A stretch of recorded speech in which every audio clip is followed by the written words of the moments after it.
Explain कर दूं तो यहाँ पे freedom of speech and expression का मतलब होता है freedom to make good speech, freedom to make bad speech, ठीक है, नॉट टू स्पीक, मौन रहना, सब्जेक्ट टू रिस्ट्रिक्शन, कुछ रिस्ट्रिक्शंस हैं जिनको रीजनेबल रिस्ट्रिक्शन बोला जाता है। आपको फ्रीडम में पढ़ाया था, याद है क्या? ठीक है भाई, आपके भारत में फ्रीडम है लेकिन फ्रीडम पे कुछ रिस्ट्रिक्शन भी है, ये बात हमने पढ़ी है। तो अब यहाँ पर लीगल प्रिंसिपल क्या बोल रहा है कि भारत में आर्टिकल 19 के हिसाब से, ठीक, अच्छा आर्टिकल 19(1) ए है, बी है, सी है, डी है, कौन सा है freedom of speech and expression? बोलो। 19(1) ए है, क्या है? 19(1) है स्पीच एंड एक्सप्रेशन। अब इसमें सिचुएशन ये दी गई है कि मिस्टर सिन्हा जो है, ठीक है, वो फेमस इंग्लिश राइटर है, ठीक, और ओरेटर भी, ओरेटर मतलब भाषण देने वाला है। अब ये क्या कर रहे हैं, दूसरे नॉवलिस्ट हैं, ठीक है, उनको ये क्रिटिसाइज कर रहे हैं, ठीक है, क्या बोल रहे हैं कि जो मिस्टर राहुल के नॉवेल है, जैसे चेतन भगत अपना, बहुत ही वाहियात नॉवेल है, इंडिसेंट है, माइंड गंदा है, लूज कैरेक्टर का बंदा है, उसको डिसेंट और अच्छे नॉवेल लिखने चाहिए। तो समझ रहे हैं क्वेश्चन क्या है? सिन्हा भी एक राइटर है, राहुल भी एक राइटर है। तो जो सिन्हा है उसने बोला कि राहुल जो है बहुत बेकार इंसान है, उसका दिमाग गंदा है, बहुत लूज कैरेक्टर का बंदा है और उसको अच्छे नॉवेल लिखने चाहिए। अब यहाँ पर जो मिस्टर राहुल है वो डिफेमेशन का केस डालना चाह रहा है, तो डाल पाएगा कि नहीं डाल पाएगा, आप ये बताओ। यहाँ पर डिफेमेशन का केस डलेगा कि नहीं डलेगा? बोलो बोलो बोलो। यस। हाँ या ना? आपको क्या लगता है? देखो चार ऑप्शन है। सबसे पहला क्या कि भाई मिस्टर सिन्हा ने अपने पर्सनल व्यू बताए। दूसरा, मिस्टर सिन्हा पे डिफेमेशन का केस बनेगा क्योंकि उन्होंने झूठी बात कही है और उनका खुद का इंटेंशन गलत था, ठीक है। अच्छा, तीसरी बात क्या है, लायबल नहीं मान सकते क्योंकि यहाँ पे fundamental right of speech and expression है। और चौथा क्या है, उन पर केस नहीं हो सकता क्योंकि दोनों ही राइटर है और दोनों एक दूसरे को क्रिटिसाइज कर सकते हैं। आप बोलो इसका क्या आंसर होना चाहिए? सर स्यू कर सकते हैं डिफेमेशन के लिए। बिल्कुल, क्योंकि आप जब बातें करते हो तो एक हद तक राइट। कर सकते हो, उससे ज्यादा नहीं कर सकते। बुरा भी बोलना हो तो उतना बोलो जिससे किसी का सामाजिक रूप से नुकसान ना हो। ना हो।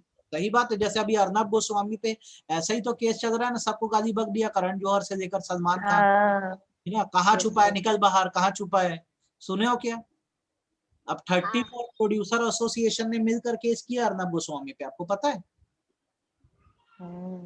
34 प्रोड्यूसर एसोसिएशन में करण जौहर है, आमिर खान है, शाहरुख खान है, अजय देवगन है, अक्षय कुमार है, सबने मिलकर केस किया अभी अर्नब गोस्वामी पर। ये पहला प्रिंसिपल और आंसर समझ आया कि नहीं आया, ये बता दो। Yes sir. Yes sir. आ गया? अच्छा चलिए दूसरा पढ़ते हैं। लीगल प्रिंसिपल क्या बोलता है, इंडिया में सबको फंडामेंटल राइट है ट्रेड, बिजनेस या प्रोफेशन कैरी करने का, ठीक है, सब्जेक्ट टू रिस्ट्रिक्शन, इस बात पे तो कोई इशू ही नहीं है ना? अच्छा, नेक्स्ट, अब इस पे सिचुएशन क्या दी हुई है कि in pursuance of order pass by ICSI prohibit a person from practice the profession of the company secretary unless such person passed the company secretaryship course and hold certificate of practice from ICSI. Mr. Manoj, executive program pass student of CS course, challenges the ban as it violates his right to carry his profession. पहले तो situation क्या है कि ICSI ये बोलता है कि अगर सीएस की प्रैक्टिस करनी है तो पहले पूरा सीएस का कोर्स पास करो और आईसीएसआई से सर्टिफिकेट ऑफ प्रैक्टिस लो, तभी तुम प्रैक्टिस कर पाओगे। अब मनोज नाम का बंदा है, अभी वो सीएस एग्जीक्यूटिव पास किया है, अब वो क्या बोल रहा है कि मेरा तो इंडिया में बिजनेस करने का अधिकार है, तो ये जो आईसीएसआई ने बैन लगाया है ये गलत है। आप बताओ क्या आंसर होगा इसका? आपको क्वेश्चन समझ आया कि नहीं आया? Yes sir. आंसर क्या होना चाहिए इसका? ऑप्शन देख के बताओ मेरे को, बोलो बोलो। ये बैन जो है, मतलब आईसीएसआई ने जो बोला है वो जस्टिफाइड है कि नहीं, ये बता दो। सर जस्टिफाइड है। जस्टिफाइड है, वरना सीएस की तो इंपॉर्टेंस ही खत्म हो जाएगी। तो इसका आंसर होगा बी। क्या होगा? B. The ban is justified as right of Mr. Manoj to carry his profession is not absolute. ठीक है, जब तक तुम एग्जाम क्लियर नहीं करोगे तब तक तुम कैसे प्रैक्टिस स्टार्ट कर सकते हो, आप कैसे सर्टिफाई करोगे गवर्नमेंट के फॉर्म्स को। सही बात है गलत बात है? Yes sir. कितना क्लियर है? अच्छा तीसरा पढ़ो, इतना समझ आ रहा है ना अच्छे से? Yes sir. A contract is an agreement which the law will enforce, ये तो बात समझ आ गई। All agreement are contract if they are made with free consent by parties competent to contract for a lawful consideration and with lawful object, ये principal है। ये क्या बोल रहा है कि सारे कॉन्ट्रैक्ट जो हैं वो अग्रीमेंट थे, अग्रीमेंट जब लीगली एनफोर्सेबल होता है तब कॉन्ट्रैक्ट बनता है। कॉन्ट्रैक्ट बनाने के लिए चाहिए फ्री कंसेंट, पार्टीज कंपिटेंट होनी चाहिए, लॉफुल कंसिडरेशन होना चाहिए, लॉफुल ऑब्जेक्ट होना चाहिए। ये तो आप बात समझ गए कि नहीं समझे ये बताओ। अब यहाँ पे केस क्या है कि मिस्टर राजा नाम का बंदा है, उसने ऑफर किया राम को कि मैं आपकी कार खरीदूंगा 5 लाख रुपए में। अब राम ने रिफ्यूज कर दिया। अब राजा ने क्या किया, थ्रेटन किया, धमकाया राम को कि मैं तुम्हें मार डालूंगा। तो राम ने डर के हाँ बोल दी। बाद में राम ने कॉन्ट्रैक्ट को रिसाइंड कर दिया, मतलब कैंसिल कर दिया। अब आप बताओ राजा जो है वो केस डाल सकता है कि नहीं डाल सकता? राजा केस डाल सकता है कि नहीं डाल सकता? नहीं डाल सकता, क्यों? क्योंकि वो उसने मतलब कंसेंट फ्री नहीं किया, उसने पहले धमकाया ही उसको, हाँ है ना। उसको तो पहले ही ऑप्शन क्या होगा धमकाया। बताओ, ऑप्शन बताओ।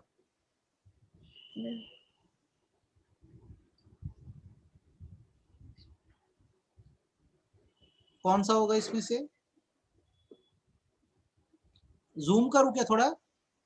No sir. आप बताओ क्या आंसर होगा इसका, एबीसीडी में से कौन सा होगा? क्या आंसर है? एक सेकेंड। हाँ हाँ पढ़ दो। भाई राजा ने बोला राम को कि मैं तुम्हारी कार खरीदूंगा, राम ने मना कर दिया तो राजा ने उसको धमकाया है।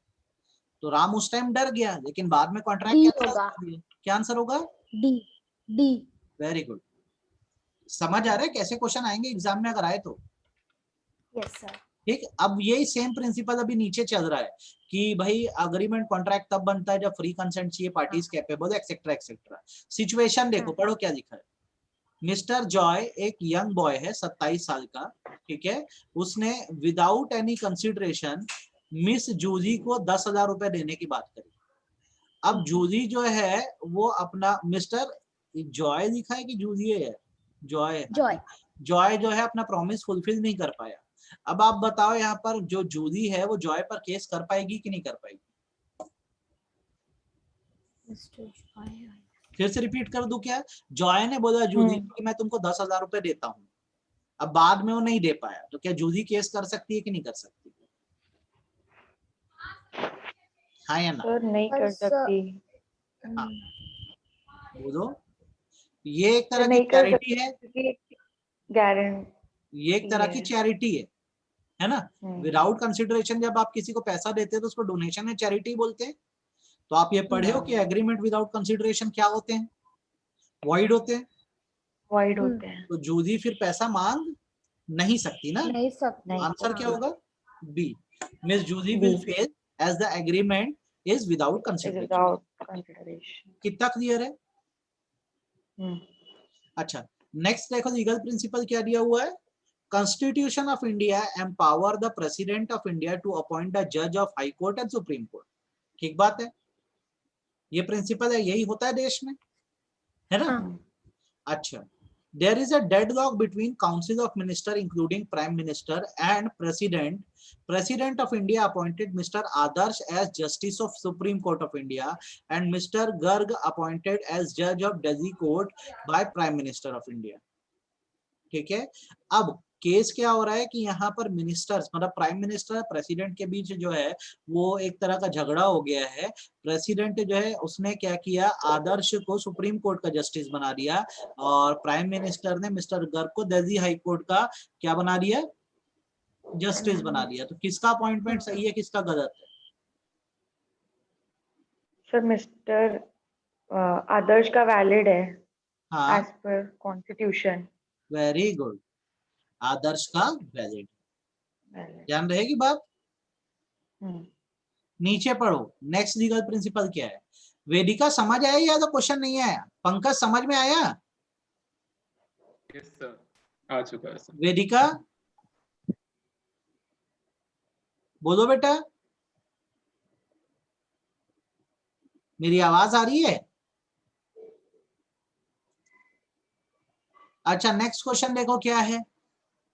अगर आपके लीगल राइट वायलेट हो रहे हैं तो ये टॉर्ट होता है एक तरह का, ठीक है। मतलब आपके अधिकारों को अगर नुकसान हो रहा है तो टॉर्ट माना जा सकता है, ठीक। जैसे क्वेश्चन क्या है, मिस्टर केतन जो है उन्होंने कोचिंग क्लास स्टार्ट करी कंपनी सेक्रेटरी स्टूडेंट के लिए एग्जीक्यूटिव प्रोग्राम के, और 10,000 रुपए per year as a tuition fees charge करते हैं, ठीक है। मिस्टर केतन के नेबर है मिस्टर कालिया, उन्होंने एक और कोचिंग क्लास स्टार्ट करी कंपनी सेक्रेटरी स्टूडेंट के लिए एग्जीक्यूटिव प्रोग्राम के लिए, और इनके बीच हो गया कंपटीशन। अब इसके कारण मिस्टर केतन को अपनी फीस रिड्यूस करके 7,000 पर ईयर करनी पड़ गई। आप बताओ क्या यहाँ पर मिस्टर केतन जो है कालिया पर जो है टॉर्ट का केस डाल सकते हैं कि नहीं डाल सकते? नहीं सर, बोलो नो क्यों? सर। डैमेज था बट उसको लीगली उसके राइट्स पे कोई इंजरी मतलब नहीं यहाँ पड़ी, पर क्योंकि कौन सा सबका राइट कंसेप्ट है आ रहा है अपना, डैमनम साइन। साइन इंजरिया। आप समझ रहे हो ना कंसेप्ट्स को अब अच्छे से? Yes sir. ठीक है, अच्छा तो इसका आंसर क्या होगा? सी। सी होगा, ठीक। देख लो ऑप्शंस क्या है। Yes he can sue mister Kalia. दूसरा, mister Ketan has reduce his own fees. तीसरा, because there was damage but no legal injury. तो अपना आंसर ये होगा। आप बता दो, कोई दिक्कत? No sir. क्लियर है? हाँ नेक्स्ट क्वेश्चन पढ़ो, क्या दिखा है बेटा। कंपनी मतलब वो होता है जो कंपनीज एक्ट 2013 में इनकॉर्पोरेट हुई है या किसी प्रीवियस लॉ में। प्रीवियस लॉ कौन सा है? Companies act 1956, 1956। है ना। 1956। अच्छा, अब यहाँ पे क्वेश्चन क्या दिया है, एबीसी लिमिटेड इनकॉर्पोरेट हुई है कंपनीज एक्ट 1956 में, ठीक है। एबीसी एलएलपी इनकॉर्पोरेट हुई है लिमिटेड लायबिलिटी पार्टनरशिप एक्ट 2008 में। एबीसी एंड कंपनी रजिस्टर्ड हुई है पार्टनरशिप एक्ट, ये देखो गधे लोग गलत गलत साल लिख देते हैं, 1932 में। और एबीसी चैरिटेबल ट्रस्ट जो एस्टेब्लिश हुआ है ट्रस्ट एक्ट 1882 में। 4 बिजनेसेस के बारे में बताया गया है। तो आप बताओ इनमें से कंपनी कौन सी है, बोलो फटाक से। ए। बात खत्म। हम्म। नेक्स्ट पढ़ो भैया Yes, sir. क्वेश्चन। मैं तो सांस ले रहा हूँ, तुम लोग पढ़ो क्वेश्चन और बताओ तो मेरे को। पढ़ो। Master.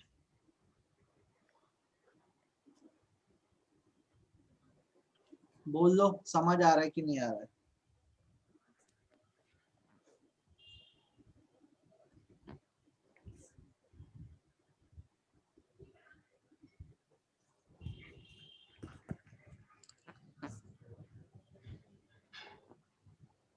क्या आंसर होगा इसका?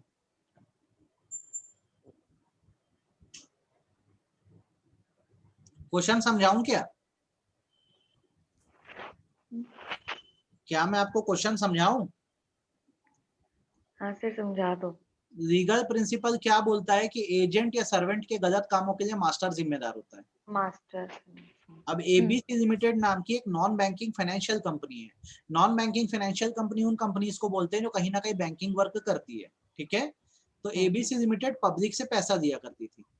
अब इस कंपनी का एक एजेंट था मिस्टर श्याम, ठीक है। वो लोगों से पैसे कलेक्ट किया करता था। एक दिन वो सारे पैसे इकट्ठा करके भाग गया, ठीक। श्यामली नाम की एक पर्सन आई, अब कंपनी में अप्रोच कर रही है और बोल रही है कि मैंने तो पैसे जमा किए थे, आपको ऐसे कैसे नहीं मिले।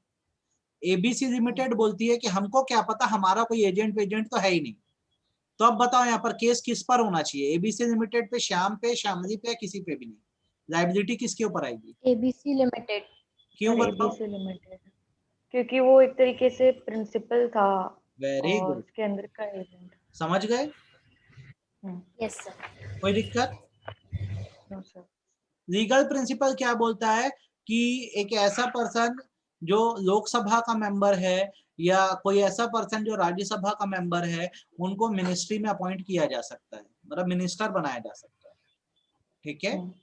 अच्छा, एक राम सिंह नाम के पर्सन है, वो अपर हाउस ऑफ पार्लियामेंट में। बताओ अपर हाउस कौन सा होता है बेटा? बोलो बोलो बोलो, आपको जानना चाहिए, पता होना चाहिए आपको, मैंने पढ़ाया है। अपर हाउस को राज्यसभा। बोलते हैं? वेरी गुड, राज्यसभा को बोलते हैं। तो प्राइम मिनिस्टर ने रिकमेंड किया है कि इनको ना एजुकेशन मिनिस्टर बना दिया जाए। तो आप बताओ ये एजुकेशन मिनिस्टर बन सकते हैं कि नहीं बन सकते? बन सकते हैं कि नहीं बन सकते हैं। बात खत्म। कोई दिक्कत? No sir. नेक्स्ट पढ़ो क्वेश्चन।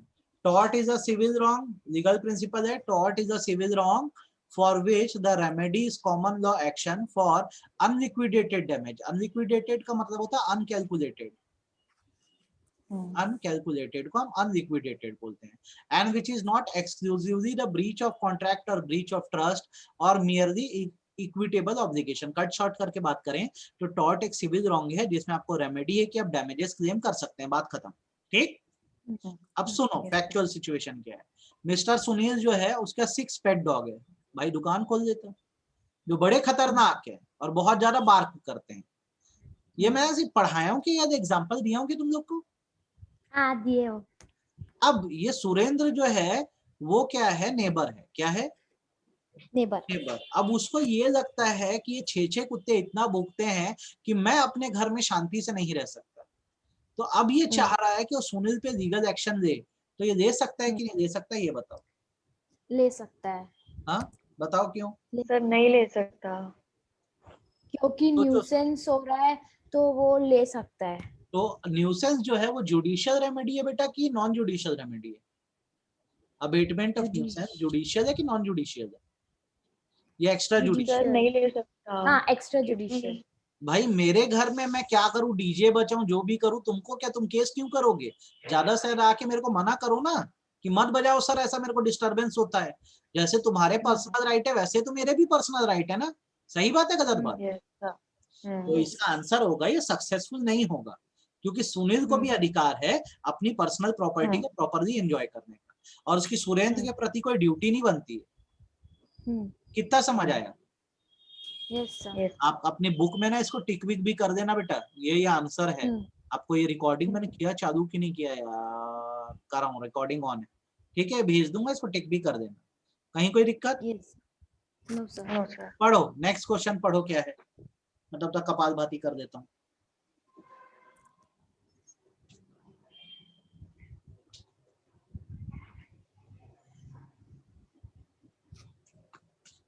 किस मैटर से रिलेट कर रहे हैं?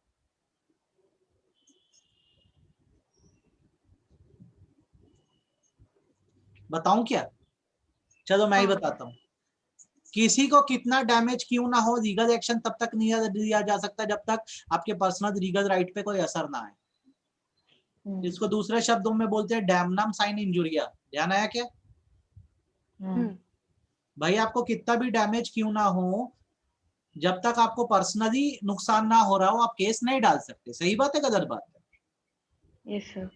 तो यहाँ पर क्या है, मिस्टर नंदन ने पेट्रोल पंप क्या है ओपन कर दिया है चंदन के पेट्रोल पंप के बाजू में, जिसके कारण चंदन को भारी नुकसान हो रहा है। आप बताओ चंदन केस कर पाएगा कि नहीं कर पाएगा? नो। No sir. बात खत्म। ठीक, तो इसका आंसर क्या होगा? बी, फेल होगा। आप बता दो, कोई दिक्कत? No sir. Next principle, even if there is infringement of legal right which does not result in harm, plaintiff can sue in tort। मतलब आपको पर्सनली इंजुरी तो हो रही है, भले कोई नुकसान या डैमेज विजिबल ना हो, आप केस कर सकते हो कि नहीं कर सकते? सर कर सकते हैं, कर सकते हैं। जैसे एग्जांपल के तौर पे वो कौन सी मूवी है यार जिसमें राजकुमार राव की वाइफ भाग जाती है, याद है कि तुम लोग को? सर नहीं पता। अरे वो गाना है ना, ठुकरा के मेरा प्यार, वो कलेक्टर बन जाता है। तो शादी के दिन क्या होता है, उसकी जो टू बी वाइफ होती है भाग जाती है। तो क्या होता है भाई, कोई विजिबल डैमेज तो नहीं है लेकिन पर्सनल इंजरी तो हुई ना, हर जगह इज्जत खराब हुई कि नहीं हुई? है ना। तो यहाँ पर अब देखो फैक्चुअल सिचुएशन क्या है। मिस्टर विनय जो है कैटल ओन करता था। अब इनके जो कैटल है वो मिस्टर विपिन के फील्ड में एंटर कर गए और फ्रीली 1 घंटा तक घूमते रहे। ठीक है, अब इससे मिस्टर विनय का शादी में जरूर आना। शादी में जरूर आना, जरूर आना। अच्छी मूवी थी। चलो ये फैक्चुअल सिचुएशन देखो क्या है। मिस्टर विनय का कैटल था, वो मिस्टर विपिन के फील्ड में घुस गया, ठीक है, बहुत देर तक घूमता रहा। मिस्टर जो विनय है उन्होंने बोला कोई नुकसान तो हुआ नहीं मेरे कैटल के घूमने से, ठीक है, पर फिर भी जो मिस्टर विपिन है वो एक्शन लेना चाह रहे हैं, ले पाएंगे कि नहीं ले पाएंगे? एक्शन ले पाएंगे कि नहीं ले पाएंगे? फिर बोल दूं क्या सिचुएशन? ले सकता है। मेरी कैटल है आपके फील्ड में घूम रही है, तो ये एक तरह का ट्रेसपास है, आपकी प्राइवेसी को हार्म है कि नहीं है? हाँ हाँ तो आंसर क्या होगा बोलो? सर सी, succeed हाँ, because ले सकते his हैं। legal right was infringed. तो आज हमने 12 करे हैं, इतने पे हम रुक रहे हैं, ठीक है, जी सर। 12 करें, कल इसके आगे करेंगे हम लोग। टोटल हैं कितने एक बार देख लिया जाए। 39। 39 है, ठीक है। 39 आज कल परसों 3 दिन लगे, ठीक है। कल 9:05 को, कोई दिक्कत? No No sir. sir.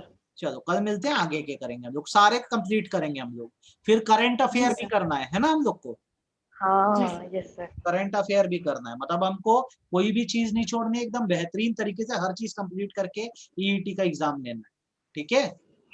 Yes sir. Yes. Registration sir. तीनों का हो गया है ना? जी सर. 2 का तो मैंने, तनीषा का और वेदिका का तो मैंने ही किया था, ठीक। ठीक है बेटा, बाय बाय। Yes sir. आपको रिकॉर्डिंग Thank भेज you, दूंगा sir. मैं। जी सर।